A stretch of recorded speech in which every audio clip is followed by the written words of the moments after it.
एक जागा जिथे प्रत्येक मशीन नाही तर एक संधी आहे स्वतःला घडवण्याची।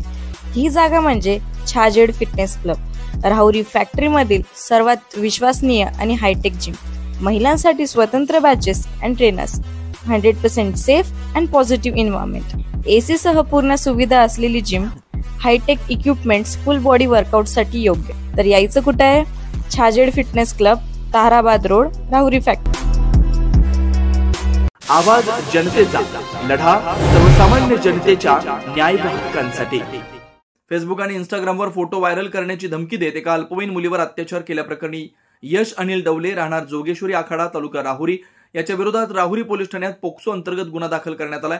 या प्रकरणी पीडित मुलीने दिलेल्या तक्रारीनुसार एप्रिल 2025 मध्ये इंस्टाग्रामवर यश डवले आणि पीडित मुलीची ओळख झाली होती। त्यानंतर त्यांच्यात मैत्री झाली आणि ते फोनवर बोलू लागले। 28 जुलै 2025 रोजी दुपारी शाळा सुटल्यानंतर पीडित मुलगी राहुरी बस स्थानकासमोर उभी असताना यश डवले मोटरसायकलवर आला। त्याने मुलीला शिंगणापूर इथं जाण्याचं आमिष दाखवलं आणि तिला मोटरसायकलवर बसवून उमरे गावाच्या हद्दीतील एका हॉटेलमध्ये घेऊन गेला। तिथे त्याने मुलीसोबत जवळीक साधण्याचा प्रयत्न केला, तिचे फोटो काढले, तिला लाजिरवाणी वाटेल असं कृत्य केलं। त्यानंतर त्याने हा फोटो व्हायरल करण्याची धमकी देऊन तिला सोडून दिला।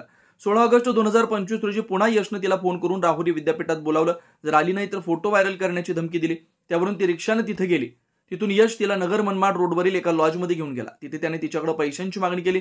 पैसा नसल्याचं सांगितल्यावर त्याने तिला मारहाण केली। त्यानंतर तिच्यावर जबरदस्तीने अत्याचार केला।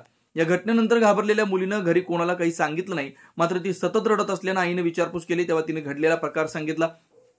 त्यानंतर पीडितेच्या कुटुंबियांनी राहुरी पोलीस ठाण्यात यश डवले विरोधात तक्रार दाखल केली असता पोलिसांनी त्याच्या विरोधात गुन्हा दाखल केला असून पोलीस निरीक्षक संजय ठेंगे यांच्या मार्गदर्शनाखाली पुढील तपास सुरू आहे।